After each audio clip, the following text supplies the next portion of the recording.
Thank you very much. I also took the liberty of changing my title too. I didn't know that you were going to do that, Jess. I will also start by saying it's been a delight to have been welcomed to Mianjin, and I would like to pay my respects to the traditional custodians and their elders, past and present. So I'm going to be speaking today about determining the benefit risk of vaccination, and that is a huge topic. I think nearly every one of our presentations has spoken about safety, which is essentially where we are. So I'm going to give a vignette really across these topics. And towards the end, hope to come and present to you some fairly hot topic literature. So in determining the benefit risk of vaccination, does it work? We need to know this. Do I need it? Is it safe? And mostly, is it safe for me? And how am I going to know? So 4 very simple things we need to bring together, but not so simple. Fortunately, the does it work? We have a very robust clinical trial process and the regulatory pathways that allow the approvals for safe vaccines in our programs. And I think it's a real fundamental to remember that there is all of that has gone before the vaccines are brought forward into our programs. Oh, gosh. I think I'm a fright. But into my second point, gosh, now let me just completely lost my train of thought. Does it work? Do I need it? We've heard before, and I think Anita said as well, there are many different ways of saying that we need our vaccinations. This is a response for the COVID pandemic, obviously, and also as we are celebrating into the 50 years after the expanded immunization program, it is very evident of the lives that are saved through vaccination. So I think that question is answered off quite well. However, in terms of is it safe for me? Now, the clinical trials we know are in quite limited number of sizes of persons, and it's only when we start to really give the vaccines out into the broader population that we can understand exactly about the rare side effects and also the nuances around with our individual in the population. So you can see yourselves, hopefully, in this picture. We need to go across the whole of the lifespan, the life stages, and the comorbidities and understand the safety of vaccines in those persons before we can really come down to the benefits and risks. So looking at the population and at the individual, and also all of the types of vaccine side effects that we may experience, not just the most severe ones at the top of this pyramid, but the things that you would be encountering in all levels of healthcare. Because we do know that there are side effects that occur from the vaccines that don't turn into hospitals, but they do change people's perceptions and thinking around the benefit risk of vaccines.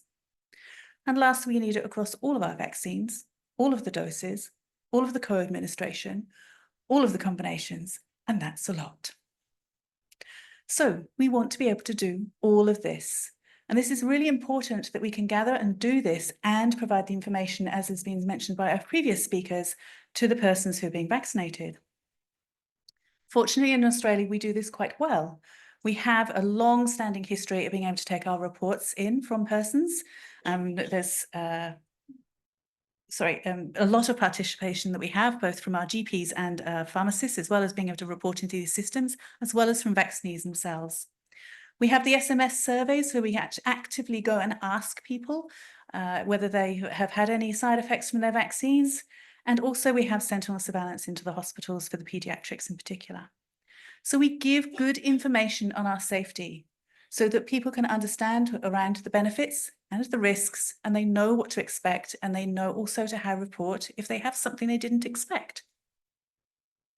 But that's where we were.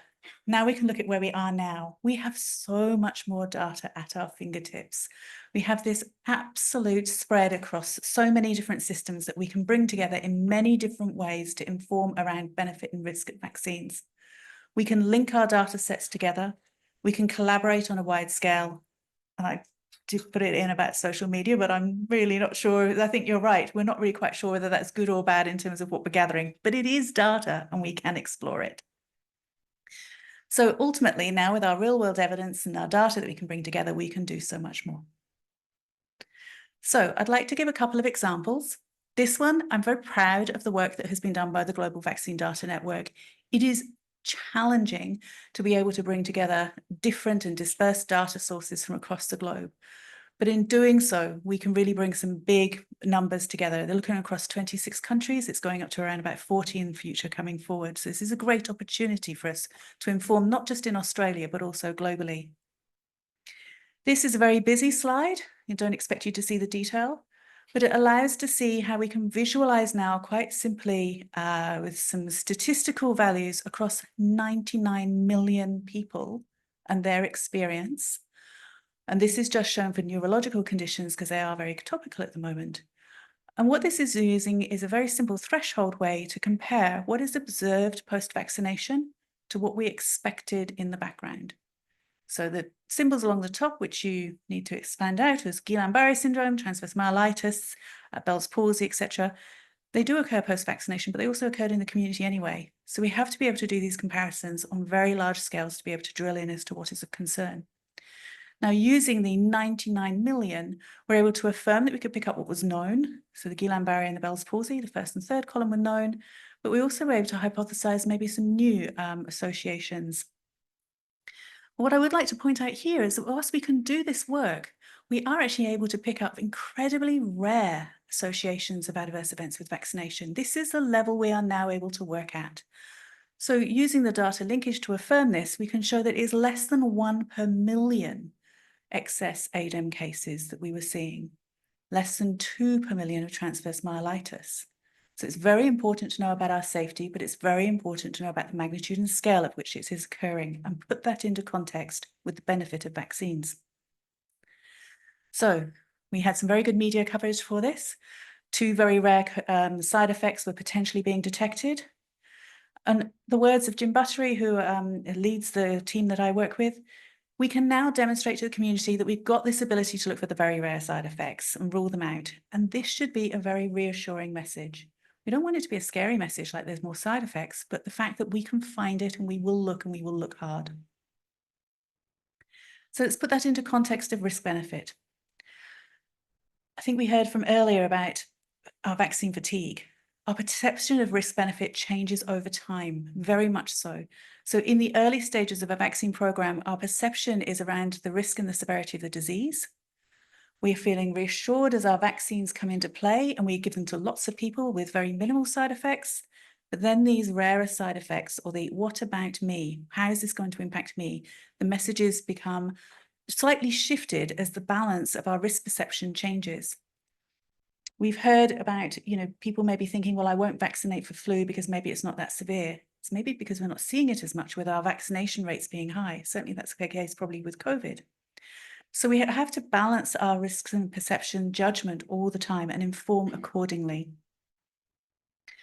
So I've put up this slide of a few recent ones. I very rapidly changed this slide from a comment I made at the previous conference. So now you can see the attributable or the excess cases that are in the literature for according for some severe conditions related to vaccination. But look how tiny the additional cases are. So additional 3 cases per million doses of Shingrix is what I was talking about. How can we put this into a risk-benefit balance that is meaningful for people?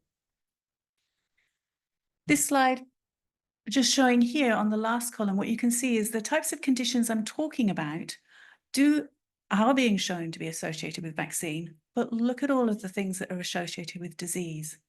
We need to remember that what we are protecting against.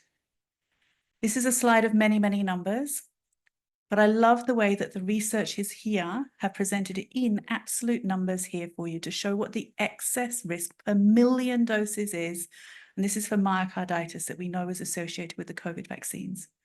I should have put a red box along the bottom for you because if you go along those bottom 2 rows, it gives you a direct comparison of persons who were vaccinated or unvaccinated at the time of getting COVID, broken down by different ages, different genders, so speaking to us as individuals. And you can see that if you had a positive test before you were vaccinated, the number of myocarditis cases that were occurring were much in advance of those who had been vaccinated. So we have a direct head-to-head comparison of our risk and benefit. The box that I did put up for you was highlighting where we did know that there was a higher risk with vaccine in a very small group of persons. But that is only head-to-head for myocarditis. What I love is when we can work together with people who can communicate messages to talk about how we can drill within this. That particular group who may have had a slight increased risk of myocarditis from vaccine were also at risk from all of the other things that COVID could have given to them. And that's how we need to be able to think about and convey our messages. So I'm going to whip through a couple of opportunities for being able to put these in balance. So this is not my work. This is led by others that are in the audience here. But Coracal was a great way, I think, of being able to bring each of these different disparities in the data together so you could think about how your risks were and benefits were balanced. I couldn't resist to go in and do it for myself. So a bit of an age giveaway here. And I plumped for there being a large number of COVID cases in the community, but I noticed none of us are wearing masks. So I suppose perhaps I maybe overestimated that risk. But it shows them, my chance of getting COVID in the current setting, whether I've had my vaccines or whether I haven't had my vaccines. And I can see it in a nice simple bar graph and with some numbers. I could see what my chances were of dying if I got COVID. I could also then see what my chances were of getting myocarditis. So we've got some really excellent now communication tools where we are bringing these data together. Going on to a couple of topical questions now, a bit of a jump in segue into different things, but this is just some recent data I wanted to be able to share because I think they've been a couple of the very key topics that we've had in our vaccination and are thinking about, should we or shouldn't we? What's the benefits? What's the risks? The safety outcomes in children, we know that COVID in children, the severity of disease is fairly low. So perhaps then they weren't needing the vaccine as much in that group. But this incredibly large study just published in the last couple of weeks was looking at 12 predefined conditions and seeing whether the incidence of hospital admissions within 6 weeks of either having a COVID positive diagnosis or COVID vaccine. So again, comparing between the two.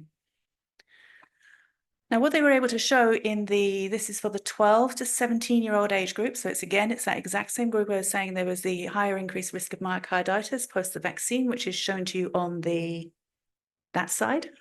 It's the other way around for me. You can see where the excess number of cases per million exposures, whether it's vaccine or disease, is shown. It's there. It's quite low. On the other side, this side of your screen is showing you a direct comparison of those who are unvaccinated or vaccinated when they had COVID. So much higher. Please note the caveat by the authors at the bottom in regard to epilepsy. I don't have time to go into that, but they did actually explain why they think that's on the screen.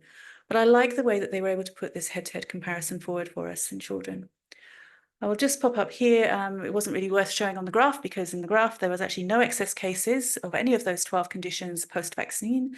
But if they were unvaccinated in those younger children and had COVID, actually 7 of the cases of the 12 conditions they were looking at were excess cases. So they were at risk of conditions with COVID and not with vaccine.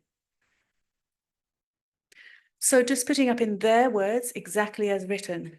5 to 11-year-olds, no risk of the adverse events that we're seeing post-vaccine. In that slightly older group, yes, the known risk that we had with myocarditis and some other small topics there. But overall, you could see that if you were unvaccinated prior to COVID, you did have an increased risk of adverse events with COVID. But if you gave just 1 dose of vaccine, those COVID problems were minimized. That's really powerful messaging on a very complex space that I think we've struggled to answer about what to do with our children. Right, last example. So I'm whipping on here, long COVID. Nobody's mentioned long COVID actually whilst we've been here, but I think it's fascinating as to what the vaccines can do here. Again, very recent work coming through from here. This is a comment from a previous paper. I didn't know until I was really looking into this. 10% of severe COVID cases are going into long COVID. That's huge. But the new news that's coming out, and again, this is a lot with the children, but it is showing that the higher risk of having long COVID is in these groups. So again, risk benefit needs to be nuanced to who you are and which groups in our population if we want to give accurate messaging. 2 doses of a COVID vaccine very much minimizes the risk of going on to long COVID. So we don't do this in a silo. We have now got to accept that there is a lot of media that comes out around our scientific reporting benefit risk. And I think we just need to accept that and we need to be able to work within it. So this is something that came in from last week, and Jess mentioned about other things that were coming out in The Guardian this morning. So it is a very challenging space that we work in, both as recipients of vaccines and immunisers and advocates. So in summary, our efficacy is known through our clinical trials, and our post-licensure space, we do excellent work on effectiveness and also on our safety. But I think it is still a challenge to really fit in this last space about being able to talk about benefit risk. We need the rigorous post-vaccine safety surveillance studies to give us the evidence and the good information to put forward. But how do we really communicate that in a meaningful and easy way that is useful for both the immunisers and the vaccinees to be able to use? And I'd just like to give the acknowledgements below to the GVDN and also the team I work with at MSCRI. Thank you.